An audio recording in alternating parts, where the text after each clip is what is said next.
I'm very excited to introduce 5 alumni from CSUB's graduate programs who have generously agreed to share their experiences with us this morning. And I feel like there's no one better to hear from than our alum. And so we're going to jump right in with our first question. What motivated you to choose to go to graduate school? And Mr. Parra, would you like to start? Absolutely. There were a number of factors that inspired me, motivated me to go to graduate school in history. I had been teaching for about 16 years already in the current high school district at Highland High, which is the school that I graduated from as a student in 1989. And I had done a lot of coaching in tennis, and our teams had done really well. We were competitive, and it was a really good thing. But there was a part of me after 16 years that was really wondering if I would want to teach at the next level, be it in the junior college or some at the university. So one of the biggest motivations was just for personal growth, to have more opportunity and options to see if that's the direction that I saw the second half of my career, kind of going. And, it was a question that was really nice to have answered, which was in the affirmative. At some point in time, I really would like to teach at a junior college or at CSUB. And I did have the chance after graduating with my master's in 2012 to teach a few, I think 3 or 4 adjunct history classes at CSUB. So the number one was just like personal growth. The second one would have been that, that financially, in the way that our district has our salary schedule going, it's based on our years of experience and our level of education. And I was at a point, basically that I had been kind of maxed out in my area for my education, because I had focused so much of my time, with the coaching both the boys and girls on the tennis, that it was going to really be about a $20,000 jump in my salary schedule from the moment I earned my master's degree. And with a growing family that I had, that was part of the motivation, was to go ahead and financially, get that reward for the time that I was spending, school related anyway. And so I took a break from coaching and, really focused on my academics. And, financially, it really opened up a lot more possibilities for security with my family. I would stress, though, that the most important thing for me was just personal growth myself in my profession. Being able to earn that master's degree in U.S. history also put me at the front of the line at our school for teaching the AP classes and also some dual enrollment programs through BC. With the dual enrollment, you need to have your master's degree. And again, I had different options for taking some of these advanced classes. I think it's important not to teach just advanced classes at the high school, because I think that for me, that would take me away from a greater number of our student population that has some needs that I think that I can help with. But it's really nice to have that opportunity to teach different classes, some higher end classes, because it keeps that fire lit in you as well, myself, in order to be the best teacher that I can be. The motivation also, I think, was to have a new group of people to connect with. I met so many fantastic people, both the professors there at CSUB as well as the students that I was going through in the master's program, that have made my life so much richer. I have a number of friends that I'm close to from the program that we still keep in contact with, and just that personal support that was given, because it is really challenging to go through a graduate program like the one that I went through with history, but it's well worth the efforts for so many reasons. So those were my major motivations, just to grow and not to become stale, and also to be rewarded from our salary schedule, and to take care of the greater needs of my family. Thank you, Peter. Yeah, and you touched on a lot of things that were in a presentation I gave earlier as it applies to data on and for advanced degree holders. So thank you for that. Ms. Vargas, could you add to that? Yes, so I can share that for me. One of the things that motivated me was that I knew that I wanted a career that was fulfilling to me. And when I started my undergraduate studies, it was in the sciences. I did not enjoy it. I was doing okay, but it was not something that I looked forward to. And then I ended up graduating with a psychology degree. But then I started working as a pharmacy technician because I just needed a job. So I ended up in a 9-to-5. And again, it wasn't something that I was passionate about. It was just something that I was doing at the time. So I always knew that I wanted more and that I wanted to really deepen my understanding of psychology and human behavior and how I could use that to help people and for it to just be a more fulfilling role for me. I would say that the second motivation was honestly just that it was an accomplishment that I wanted for myself. I was the first in my family to attend college, and I was the first to earn a graduate degree. So it really was something that I just wanted for myself. Awesome. Thank you.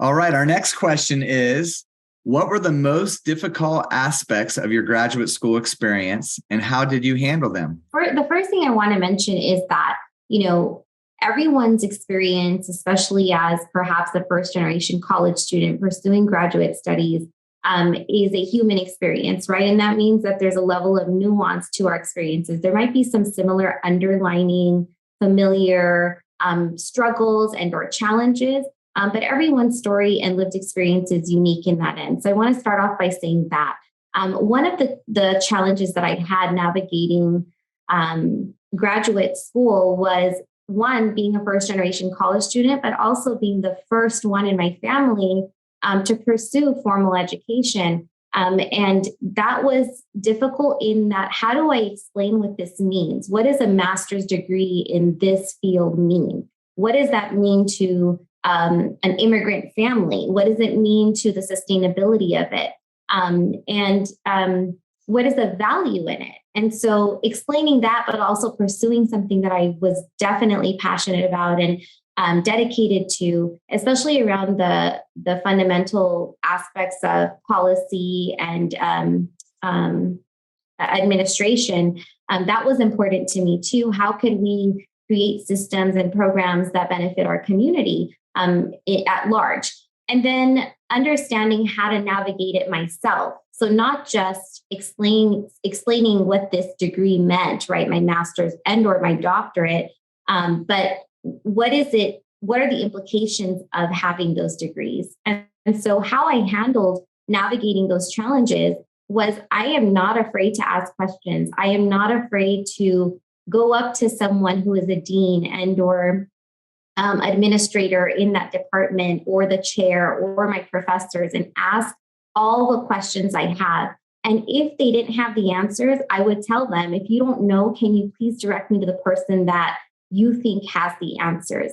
I am of the firm belief that the only way to learn is to ask. And if you don't ask the questions, you're always going to be in this coulda, shoulda, woulda situation. And I really want to encourage those pursuing graduate studies to understand that there are going to be challenges, whether it's time, it's accessibility, it could be just understanding the content, clarity, but also giving yourself grace as you're navigating these programs, knowing that it's okay. You're not going to always be, a straight A student, or you're not always going to, it's okay to strive for those things, but it's also okay to be human. It's okay to have a life. It's okay to, have multiple aspects that intersect in your life and overlap and still navigate those in ways that are providing you a human touch or human grace to that aspect. When I pursued my master's, I was not married and I didn't have kids, but I had a lot of responsibility, both in my social and personal life. And so that was a different challenge than when I got my doctorate, where I was married and I had children. And that was different in that my responsibilities now, like Peter, you had just mentioned earlier, your motivation is different. At first it's more like self-serving, like, okay, how do I do this to overcome and make the sacrifices my family has made in this country worth it, right? And how do I go back and give to a university that has given me so much? And that was really the trajectory of my master's program. When I got my doctorate, it became more focused on how do I uplift and champion the experiences of being not just, married and having children, but also as a female navigating leadership or administrative leadership. What does that identity look like? And how do I create opportunity for not just myself, but for also my children, their peers, and their counterparts, right? And so my motivation then became, how do I create systems that benefit those people I have seen in my family, specifically the women, my nieces, my aunts, my cousins, but also their peers and their counterparts and their partners, and so I would say overcoming those challenges really was just about asking questions and navigating and having the tenacity to just strive through strife and just continue with, making sure that I stuck with it, that I was committed, that I also weighed out the options. And I thought, okay, outweighing the risk and benefit, right? Is this worth it? Is it not? How can I get the support that I need? And so I would encourage those pursuing graduate studies to really ask all the questions you have. Don't be afraid to reach out to those who are in those higher positions who can help support and navigate. And also, weighing out what your motivations are to pursue the graduate degree. What benefits are there in terms of not just personal fulfillment, but also professional fulfillment?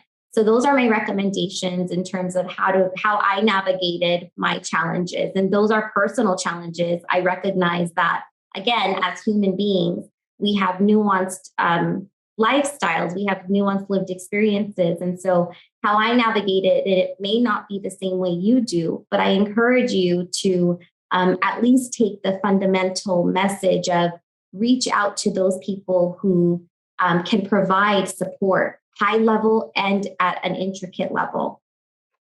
Awesome. Thanks, Aliya. And yeah, I'm so glad you touched on some really key points in this, and some of the other panelists as well. But the work-life balance, it's not easy, but it's doable as far as the degree itself, the work you got to put in, navigating being a first-generation college, student and graduate, not only at the undergraduate, but when you get to graduate and doctoral, and having those conversations with your family. I've been there. They're like, what are you doing? What are you doing? What exactly are you doing? And so I'm glad we're touching on these things. Yeah. But what about you, Ms. Fickle? What were your most difficult aspects of your graduate school experience, and how did you handle them? I feel like my answer is kind of along the same vein in that graduate school really brings up a lot of insecurities about yourself. Imposter syndrome is very real when it comes to graduate school. And just overcoming that, I feel like, is one of the hardest things, that self-doubt and just feeling that you're not enough. And so just as an example, I early in my graduate career, I had to take a lot of coding classes, and coding was not easy to me at all. It was just something like totally outside of my comfort zone, something I had never learned before. And I feel like everyone in the class was just like doing great at it. And I don't know, I just felt like I wasn't smart enough to be in the program, but that's not true. And so I feel like graduate school has this way of making you feel like you're not smart enough, but the successful graduate students aren't exactly the smartest people in the room, but they're the most persistent people in the room. And so what I did is I talked to my cohort. So those people who are in the same, entered graduate school the same time as me, I relied a lot on them. And I asked them, I don't understand what's going on.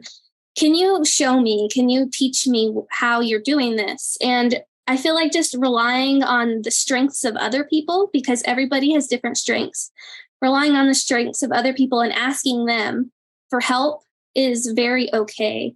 And it helps you overcome some of that imposter syndrome, because everybody has it for different reasons. And also just comparing your productivity and workload to other people can be really damaging to your imposter syndrome.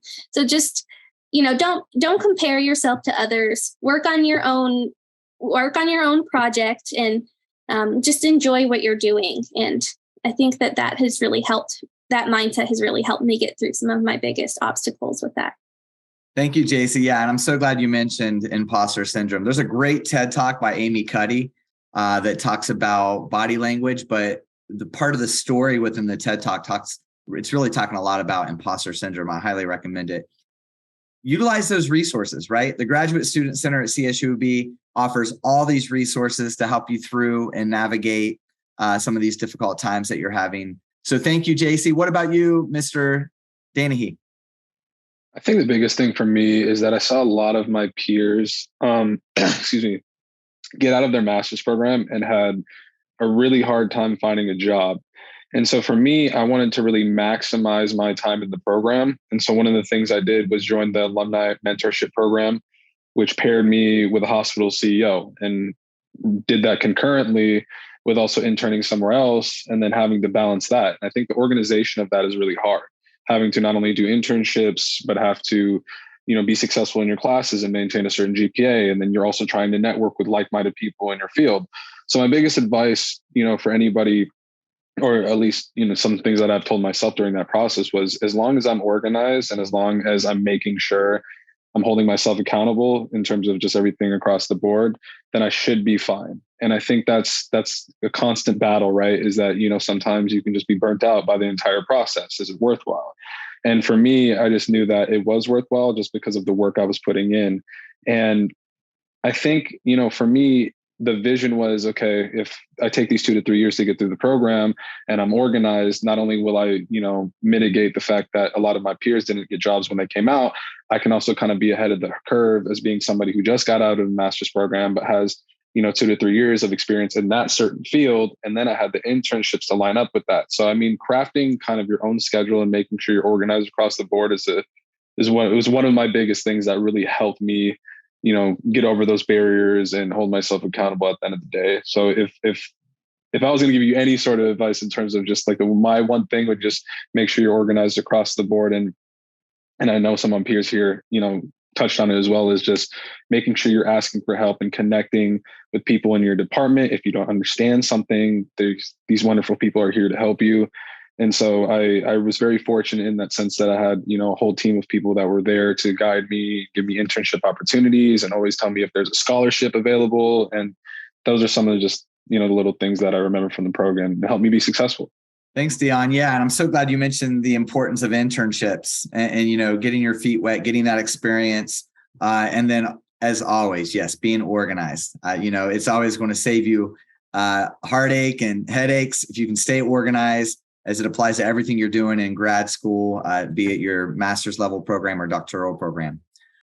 Next, let's go from most difficult experience. Let's slide over to what is your best experience. So let's hear about your best experiences.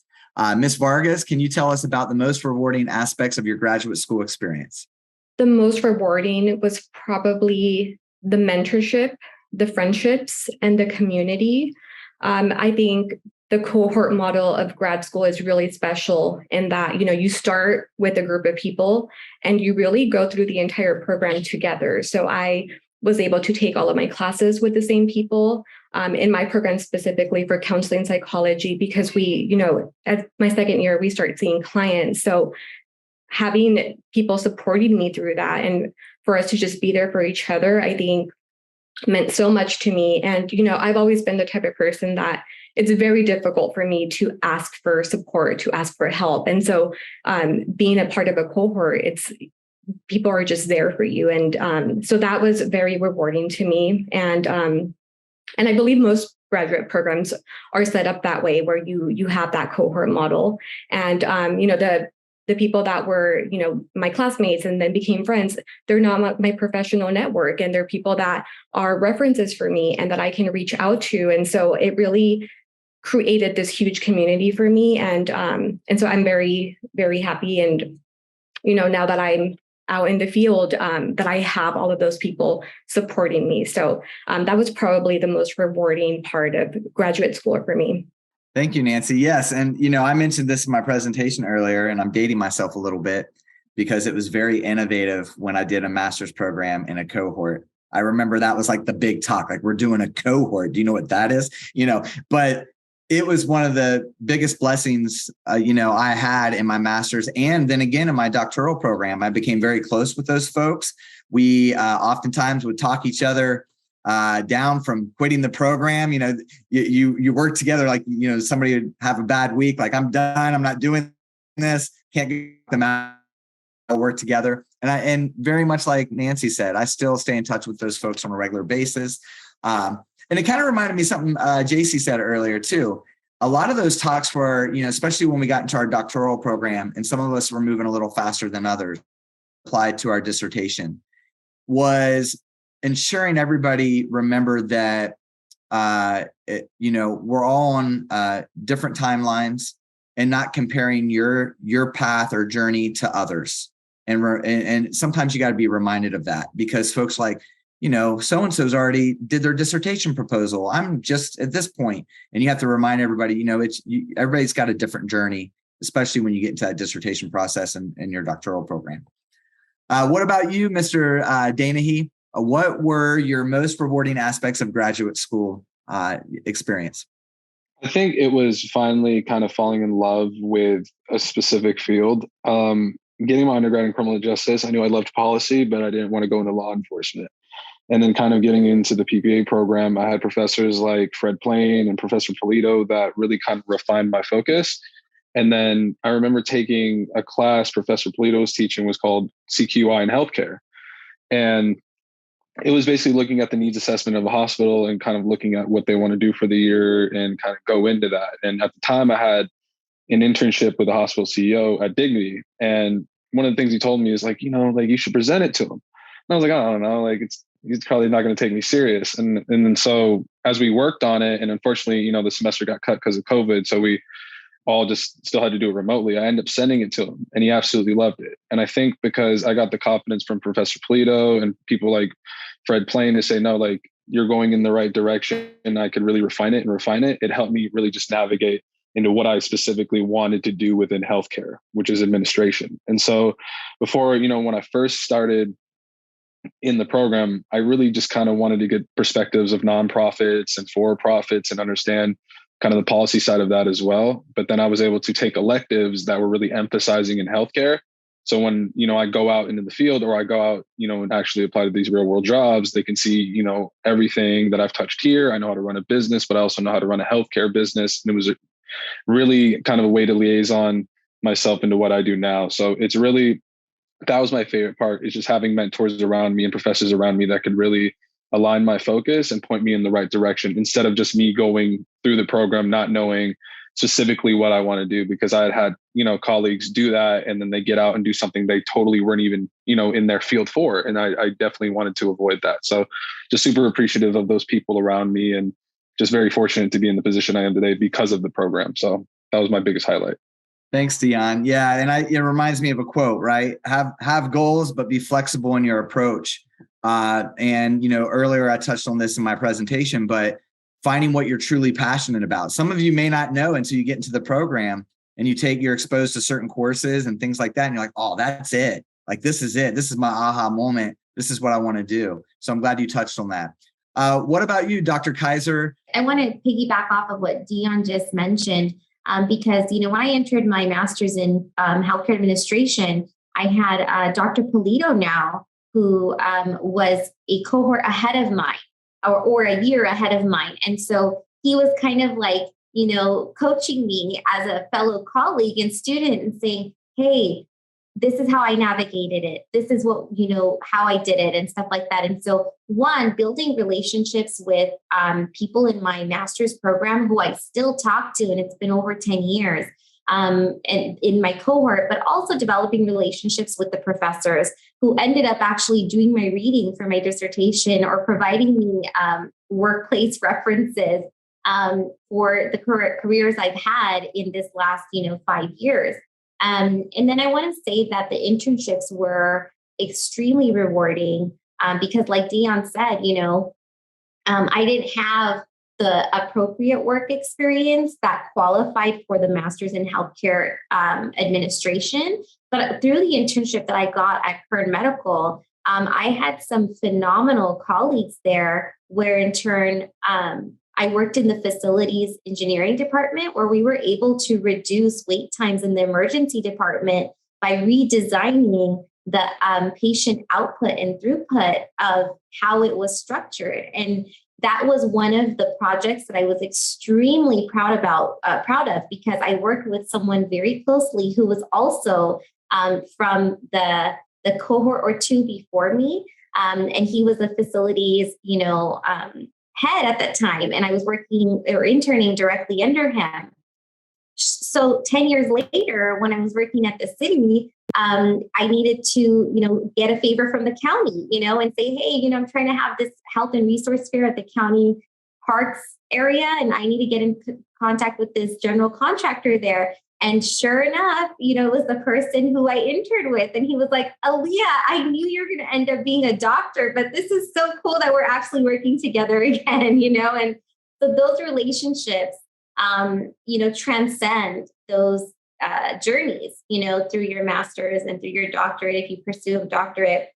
I would encourage, Jaycie mentioned earlier, not positioning yourself in a way where you feel like you're in a race with other people and really just taking their learned lessons, right? And taking it and saying, okay, how do I apply this to myself? So I would say the most rewarding experiences in both my graduate journeys were one, developing strong relationships where I feel like if I reached out to Dr. Polito now, I could probably just be like, hi, Dr. Polito, how are you? But I knew him as Tony back then, but I know he has a doctor in front of his name now, so I'm going to address him accordingly, But I know that if I reached out to him, I would have a good rapport. I know that there would be a positive response.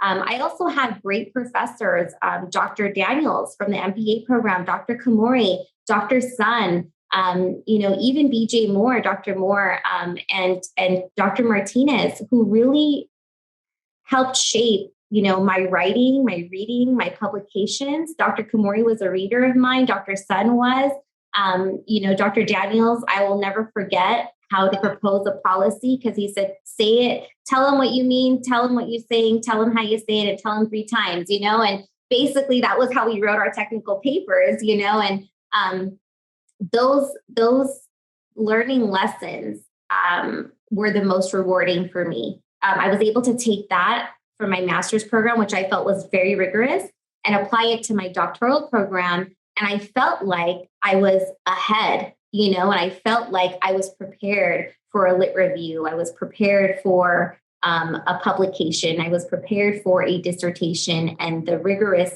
nature of publishing something like that. So those are my rewarding experiences in graduate school. And those are people I still talk to this day.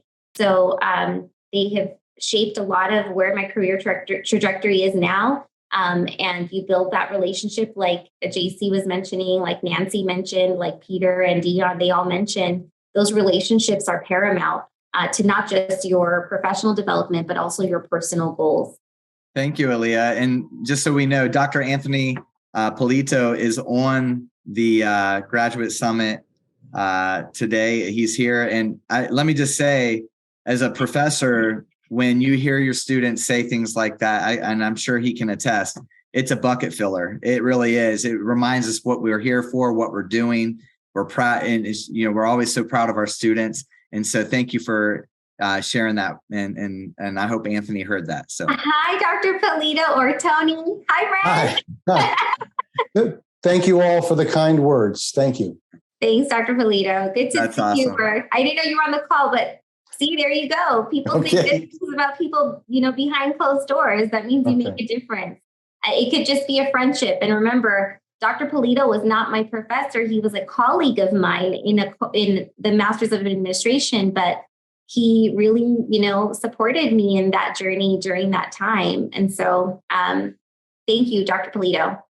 Thank you for the kind words. And it is about the relationships on your journey. So thank you.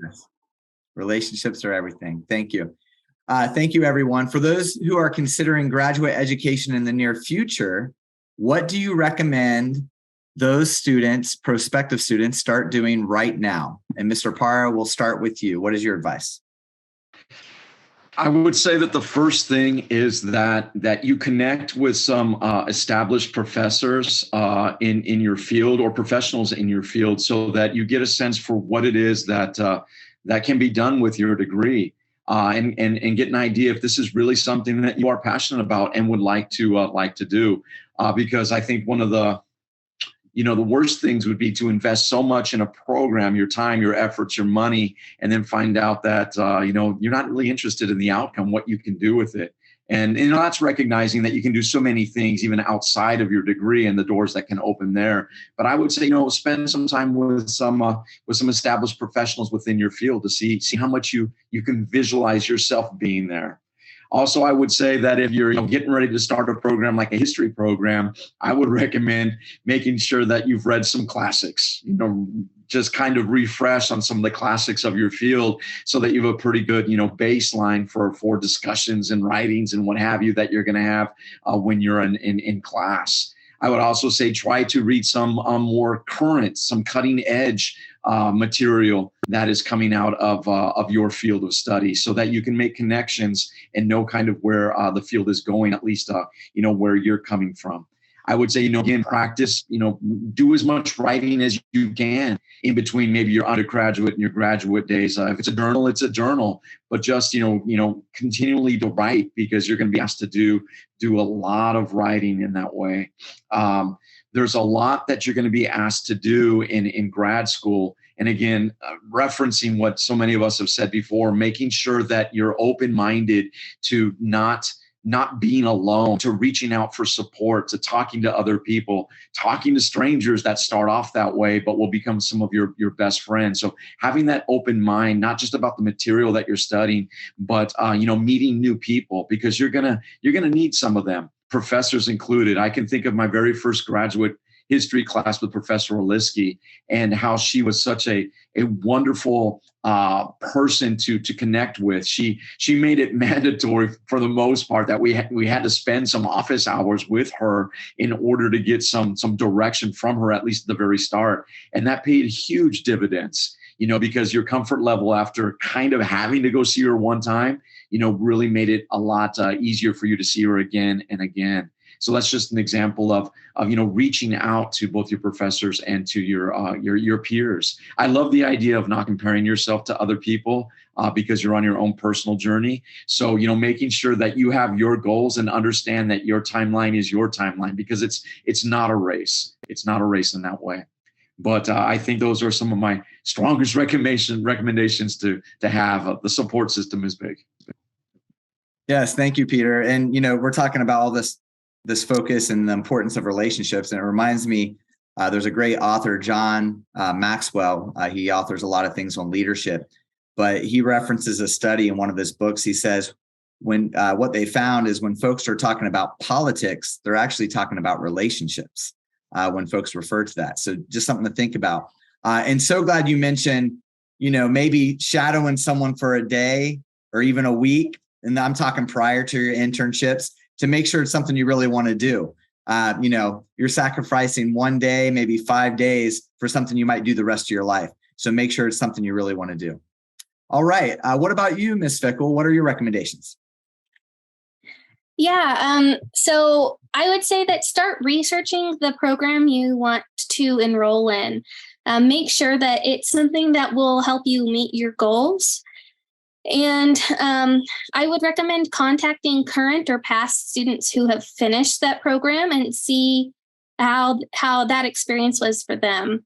You might learn a lot, good or bad, about a program that might be important to you and your learning styles. And especially for the STEM fields, a lot of STEM fields, you have to actually reach out to an advisor before you start applying. So if you're in that kind of position, reach out to potential advisors and talk to them and see if they match you and your personality and your learning style, because your advisor is really important to your graduate career and how they guide you and teach you. it really depends on your learning style and how you like to work. And so just make sure that it benefits you in the long run. And I've heard of so many graduate students where they get paired up with a PI or an advisor, and they're a great person, but they just don't mix well. And it's just not as beneficial of an experience as it should be. So yeah, just get a feel of the environment and the mentorship styles of that program that you're in. Awesome advice, Jaycie. I love it. Yeah. Remember, it's your journey. I think it's important. You kind of hit on that just now, but if you're not meshing with a thesis advisor or chair, whatever it may be, it's your journey, and make the change and move forward. Thank you, everyone. I'm curious, how has obtaining your graduate degree helped you secure your current position and prepare you for your current role? And I'll start with Mr. Danehy. Would you like to start? Yeah, it is the difference maker, literally. Getting into healthcare is very hard, especially, in a field where people, the more experiences you have, and it also comes with extreme levels of licensure with it. You have everything from your doctor, psychologist, psychiatrist, your regular admin, nursing, and everybody is already advanced in their licensure. And what I wanted to do in healthcare was, be a leader, and just from an administrative lens, and how to run a facility. So for me, I learned that not only from my mentorships, but, how I emphasized in my program. I didn't, know from a business lens how to run a successful healthcare facility. And I didn't know from a nonprofit lens, like I worked at Clinica Sierra Vista, which is local in town. And then I was able to liaison that into running a forensic psychiatric hospital over by Laredo Pretrial. And so those experiences, I all got the confidence from getting that master's. And, what you see in the market now is that having a master's is starting to become the norm. I believe that, in terms of what I wanted to do within healthcare, it was mandatory. Especially in a time when I got it during COVID, where people are trying to maintain the status quo. They're not really hiring, and they're not really, willing to take a gamble on somebody fresh out of a program. And so for me, like I said, it was really taking those 2 years to kind of work my tail off to get to a point that when I get out of this program, I not only have a master's and people could see I emphasized in something, but I can have the experience with that. And then I just kind of built off that. And in a short time, I was able to really get myself into a high position within a year. So it's definitely a major plus to even have it. And then, to be able to really see it for the value that it is. Cause I think, one of my peers touched on is that, you'll get a master's, but you might not do anything with it, or you might not go into the field that you really wanted to specialize in. I really wanted to avoid that. And so the fact I can talk about, to future employers or people hiring managers about my experience in the program, they love to hear about that. And so, like I said, it's becoming the norm at this point. And for me, I saw it as a mandatory thing that I absolutely enjoy. Thank you, Deon. Yeah, and I noticed Deon put his email in the chat. If you'd like to reach out to him personally, I appreciate that. What about you, Dr. Khizer-Varela? How has obtaining your graduate degree helped you secure your current position and prepare you for your current role? So interestingly, I think that, my passion and dedication for community and building and contributing to community only took me so far, right? In the real world, I needed applicable experience or theoretical experience. And so my master's really positioned me to move into healthcare, like Deon just mentioned, and apply that academic experience plus that natural, community leadership or community servant leadership that I already naturally had, and then propelled me to be positioned in a way where if I did apply for a job, it was not easy to pass me up, unless they were like, you're too qualified, then there was a problem. You know what I mean? But with my doctorate, it was similar in that the current role I have at Parra Health Systems is actually something that they were looking for. They were looking for someone who had healthcare administration experience, which is what I had. They also were looking for someone who had that specific degree. And like Deon said, that's not something that's very common. A lot of people don't know that there's a degree in healthcare administration. And so having that plus then now the cost of having me was, I guess you want to say, increased because of my doctorate. So now the benefit of having me on your team, because of the work experience I bring, plus the personal experience, plus now my academic experience, not just a bachelor's, but really a postgraduate degrees, and 2 of them at that, have really contributed to, one, me gaining this position, but also being able to secure it, because I'm offering something that is probably not very common, right? And so it's really helped, one, ground a job or a profession and or a career. But then 2, there's also, this aspect of being able to contribute to an organization that does so much in our community, and being able to effectively do that.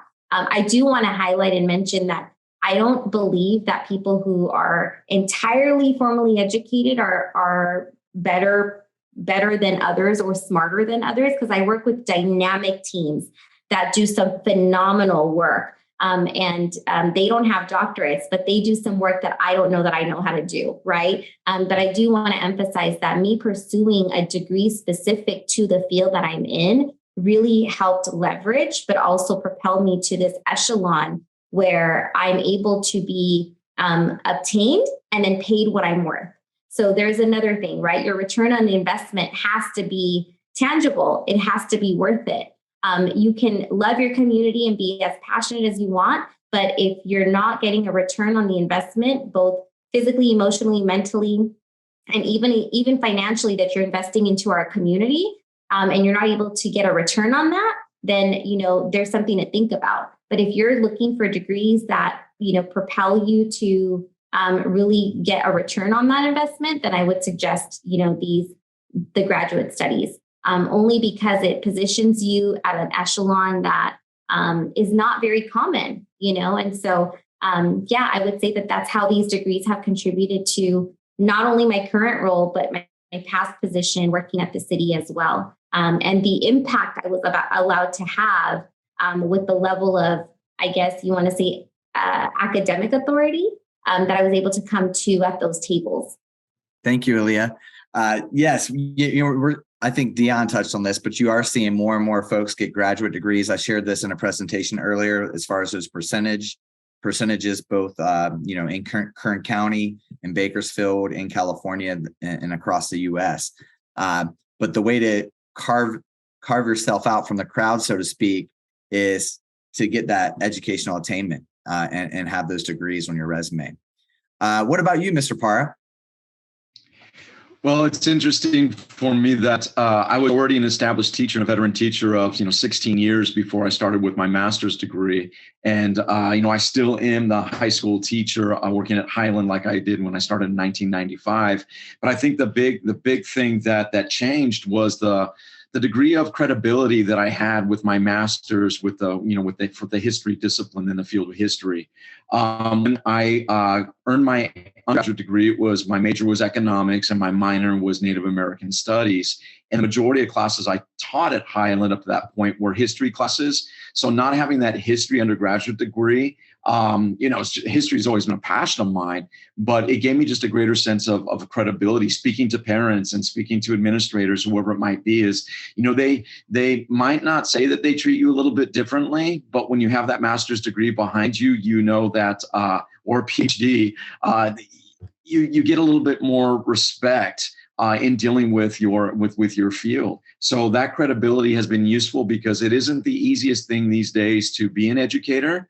And when you are answering questions or take questions from people that, there might be, some different agendas behind the questions that are being asked of educators these days, it's nice to have a little bit more credibility to start.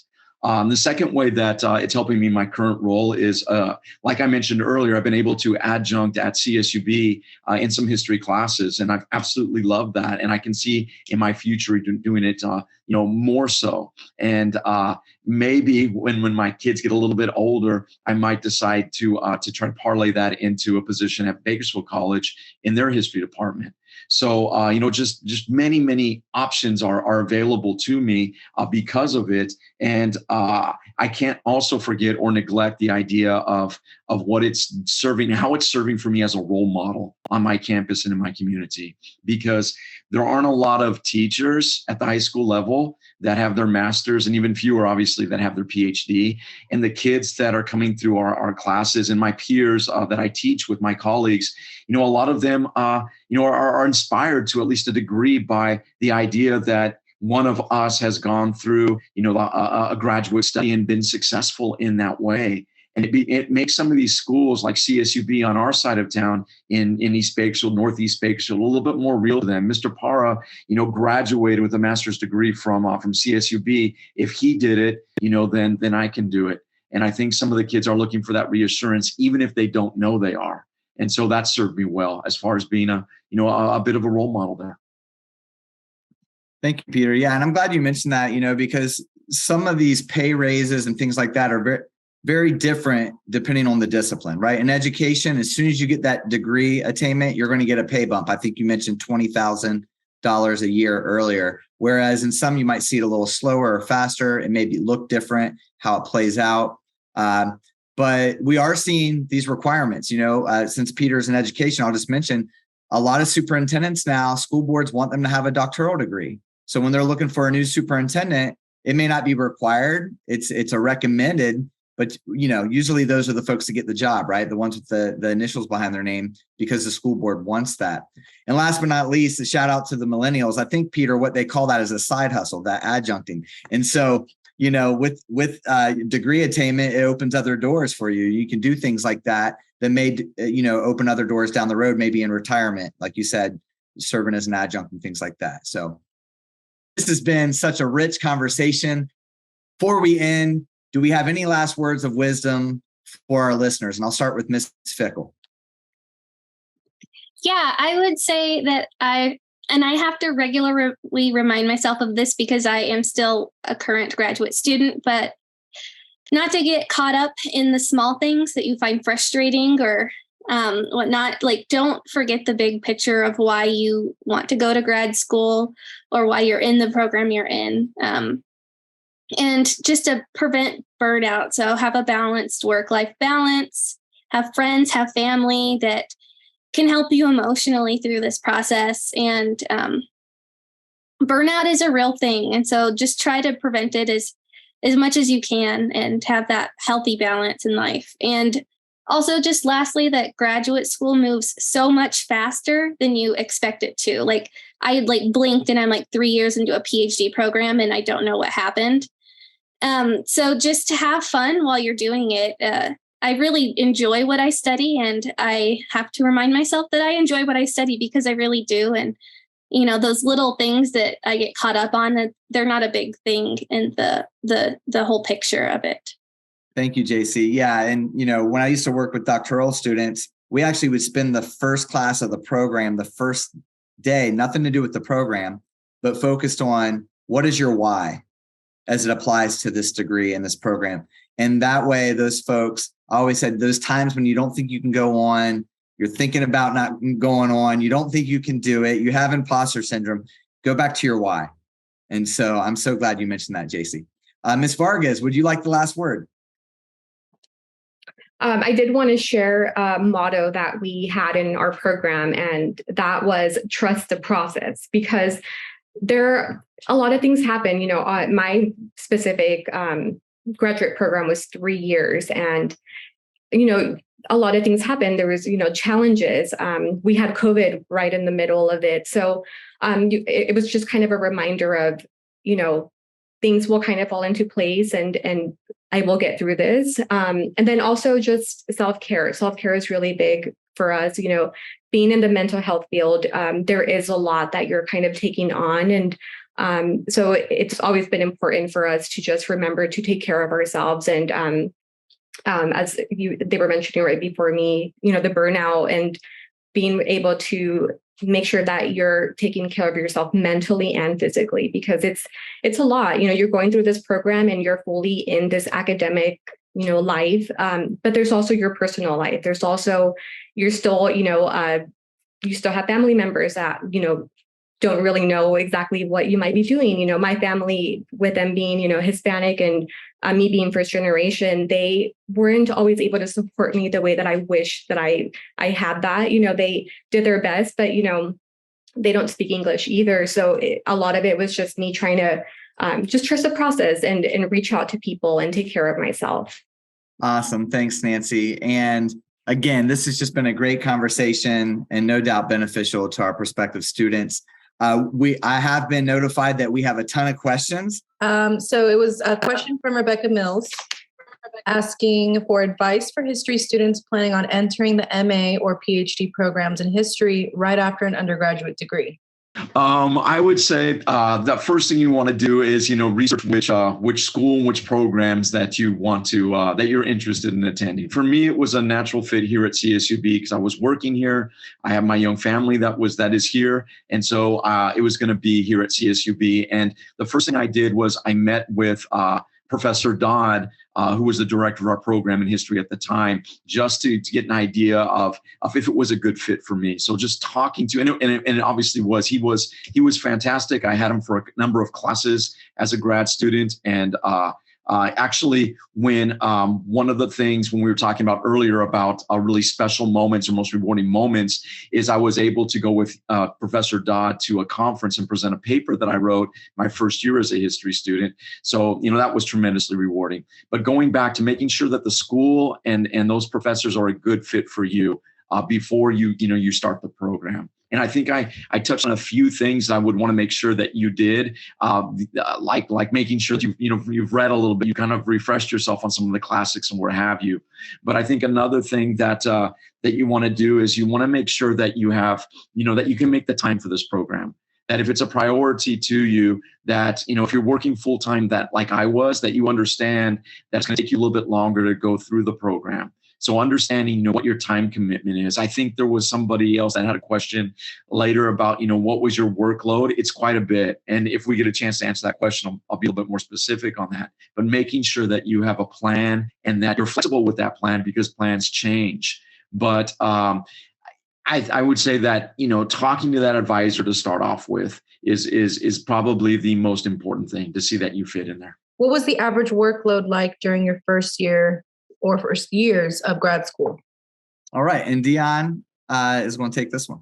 For me, I think it ranges obviously program to program. For what I was doing, I didn't want to finish early, but I wanted to, and I kind of wanted to enjoy the process, but I didn't want to, stay in the program for a prolonged amount of time because I wanted to just jump out into the field.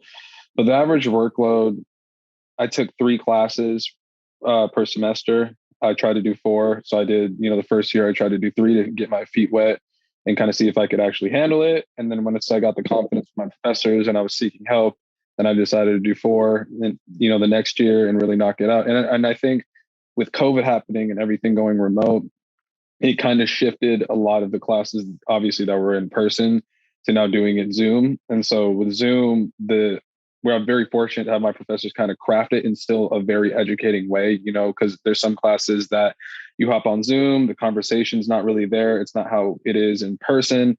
So they're actually able to craft not only a great conversation, but actually put, informative assignments that, we won't feel a drop in terms of how we're, taking the material and how we're, rationalizing how we're writing these papers. And so I think for me, it wasn't as bad, but I would at least take a semester or 2 to kind of, get your feet wet with how you are processing these classes, how you're doing that first initial semester, and then kind of use that as a guide to craft how you're going to, schedule it moving forward. Because for me, I didn't want to jump out the gate and say, let's do, 4 classes and then try to be like, oh, it's too much, and then end up flunking out the program. So make sure really to craft it in a way, at least that first initial semester, and also talk to your peers. I had a lot of peers that had taken some of the classes that I've taken, and they've taken it with professors, and I was able to kind of gauge, how that experience went. And then I can pick classes based on, those experience and kind of craft it from there as well. But lastly, I kind of just wanted to say I left, Dr. Fowler said as well, I left my email. So if anybody needs anything in terms of, advice or any strategy in terms of how to break in, super responsive to my email and would love to help anybody, and just super appreciative that I even got the chance to connect with all of you today and kind of share some tricks and some strategy on how I got in, and any experience I had that hopefully helps you today. That'd be great. So wonderful to just see everybody. And I'm glad hopefully next year to be back and share a little bit more. Alrighty, next question is from Anna from the University of Texas at San Antonio. If any of you are first generation college students, what were the kind of resources and support that you were able to access during graduate school? Hi. So as a first generation college student, I didn't know how to navigate financial aid. I didn't know how to navigate scholarships. I didn't know how to navigate setting up schedules for classes, who the advisors were, what their priority was. I don't know if CSUB does that anymore, but back when I was at CSUB as a freshman, like 20 something years ago, it was almost like if you were a senior or a junior, you had priority registration. I don't know if it works that way still, but just understanding how to formulate and plan my classes as a first generation college student, but also reaching out to, again, mentors, the admissions and records office, calling and asking questions. And if they didn't have the answers or they were taking too long to get them to me, asking them, saying, is there someone else I can talk to? And being adamant, because this is your academic career. It's not anyone else's. It's your journey. And so really collecting and looking for the resources on campus and just walking through campus sometimes, or, I don't know if you guys can walk through campus right now. I don't know if there's like a half and half, but if you are able to, just walking at CSUB and walking through the different educational opportunity programs that they have there, the graduate studies programs that they have there, the advisors, utilize every single resource is what I would say, especially as a first generation college student, and having your questions prepared and then asking follow-up questions. It's going to come down to really just that. There's resources that I know when I was there was like programs like the Educational Opportunity Program, the Admissions and Records has some folks there that can really help support navigating resources for graduate states. And then, of course, you have the graduate studies folks here, who can really support and navigate that. I didn't know that, we had a program like that. I mean, I would have been in there every day, Adrian, if I knew.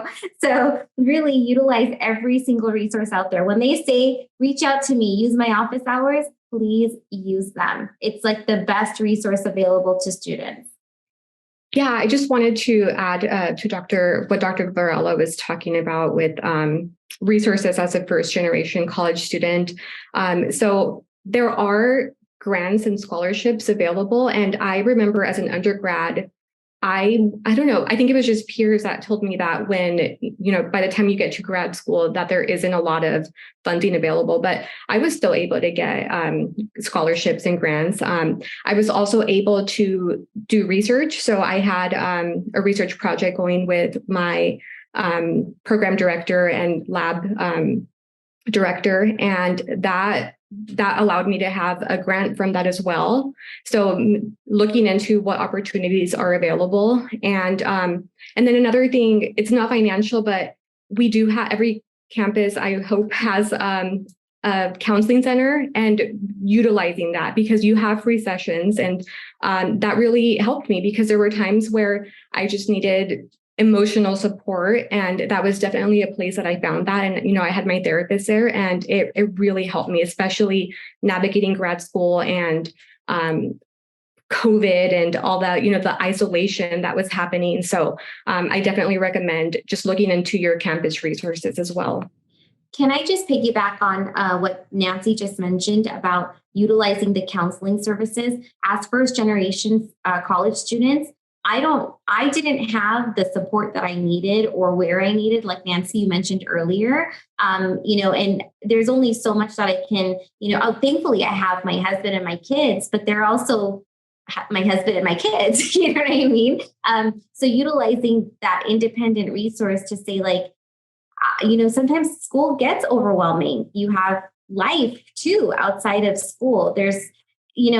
going to school and navigating life shouldn't be, punitive in either way, right? Life happens. We are human, and keeping grace for that and holding space for our humanness and the messiness that comes with it, but also understanding that everybody has something, right? And that we need to utilize these resources. I think when I was in my undergraduate at CSUB, hardly anyone used the counseling center. I used it so frequently because I was still struggling with maintaining 4 jobs, school full time, not knowing how to do what, that they started knowing me by my first name, like every single person in that counseling center, and nobody utilized it. I would tell my friends, like, oh, they have a counseling center here at CSUB.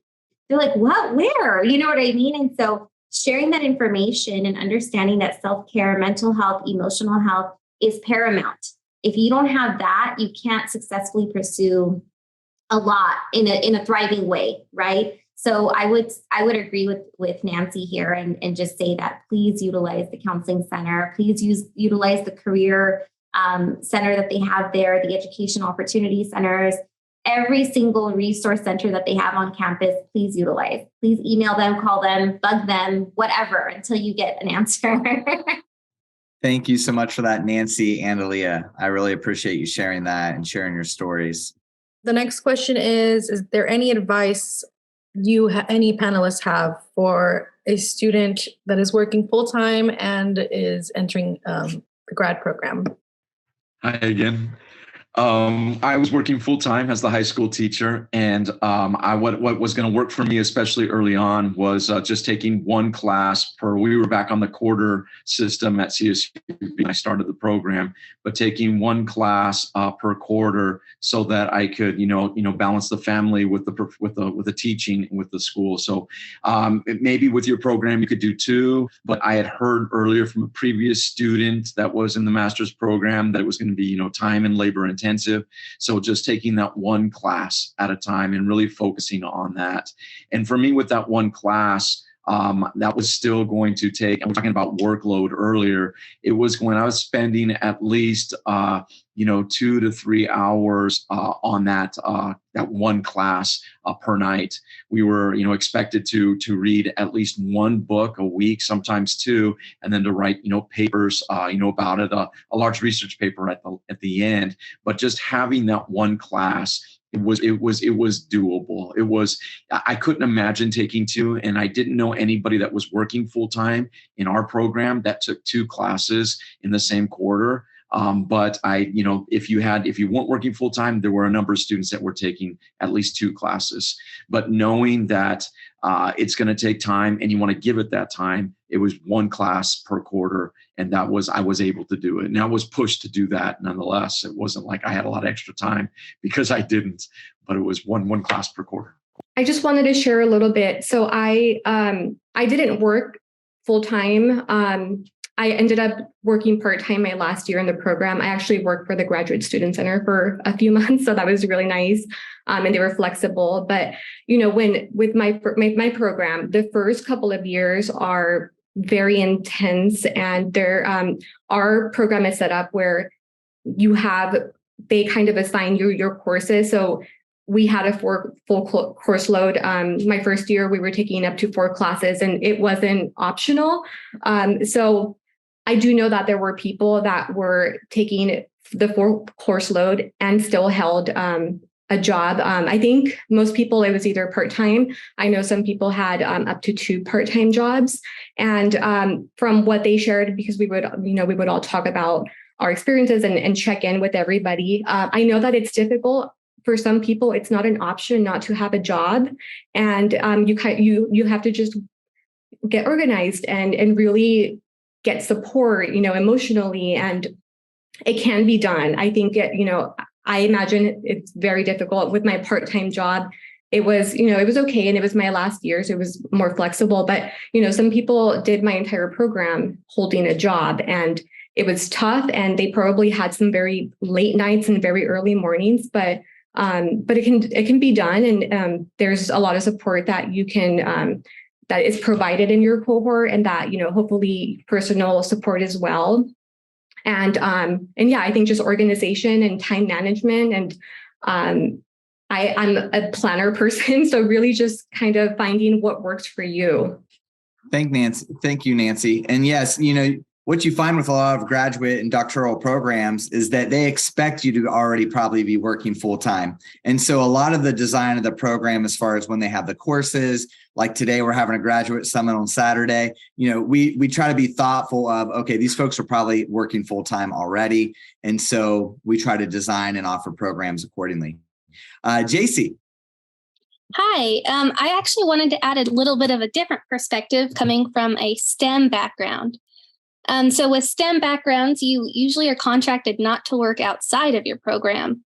And so I guess that's something to keep in mind, that might be an issue that you run into in STEM. And so what they usually have graduate students do is be TAs or research assistants, in addition to their regular coursework and project. So, I would say if you're in the sciences, just keep that in mind, that might be something that you are signed not to do.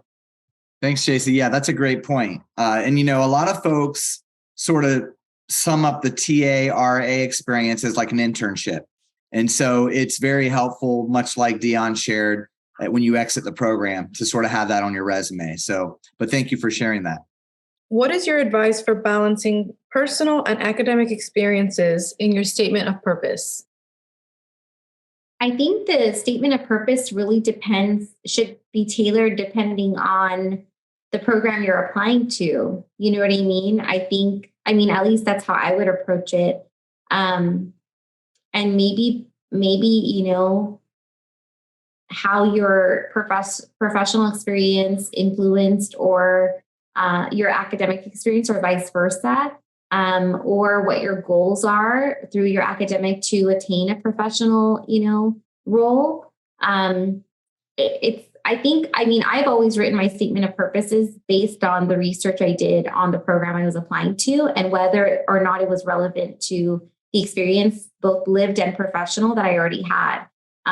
So I guess for me, that's my opinion, but I would definitely research the program that you're applying to and then tailor it based on that program, your academic, professional, and or lived experience. I don't know. Anybody else?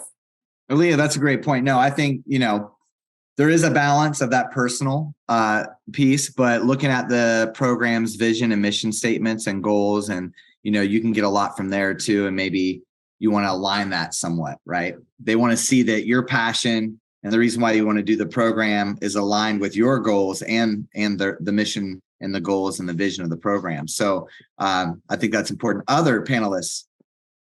I can add that some programs have more specific prompts that are part of the application process. That was the case for me. So they kind of will guide you a little bit on certain areas that they want you to cover.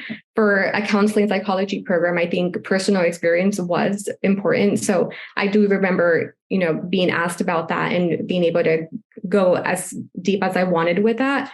So it really just depends on the program and having a balance of it. I think that, if there are some areas in your academic work that are not as strong, you can use your personal experiences to kind of explain, what was going on for you at the time, because, that life happens. And I know that that's a common thing for people that I went to school with. One of the things I do want to add to what Nancy just mentioned is maybe just reaching out to also the program head or chair and, saying like, hey, I'm interested in this program.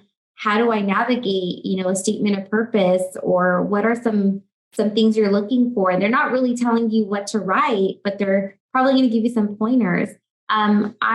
There's some great folks at CSUB who really have supported me in my statements, but also even in my research. You have the likes of Dr. Sun, Dr. Samaya, Dr.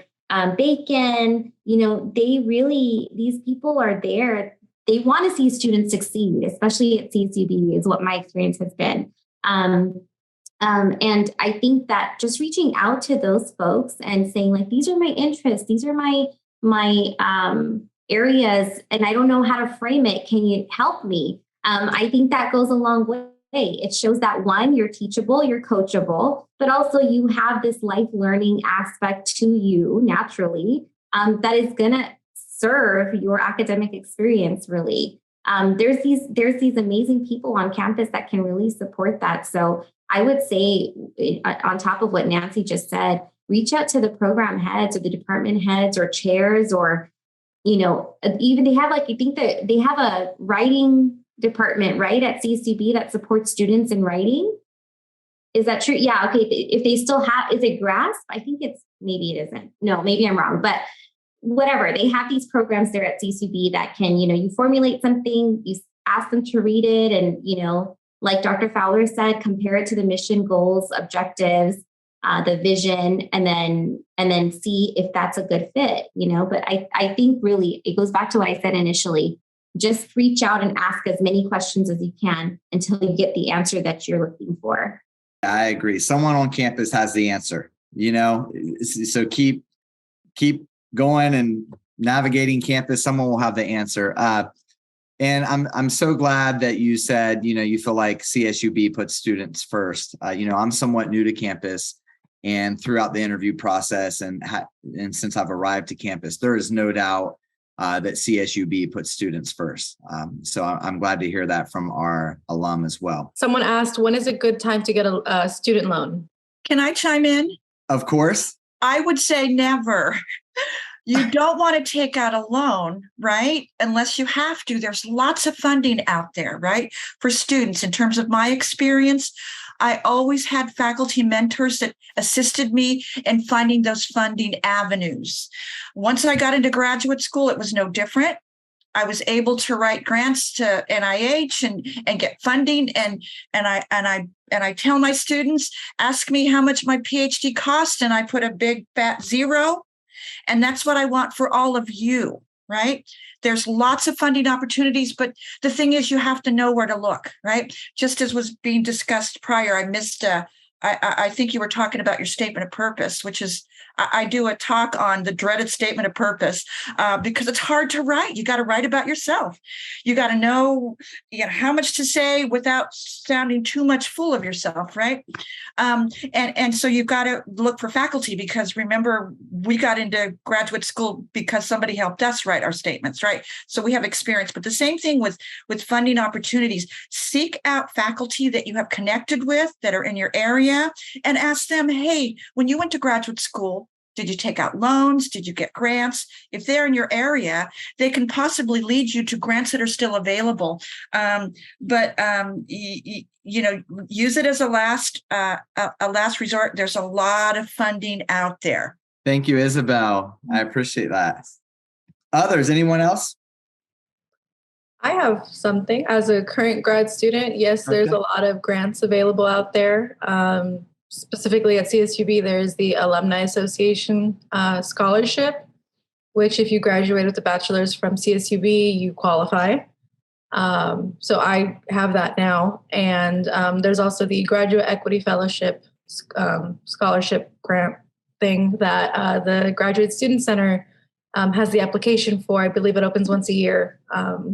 So there's a lot of opportunities out there.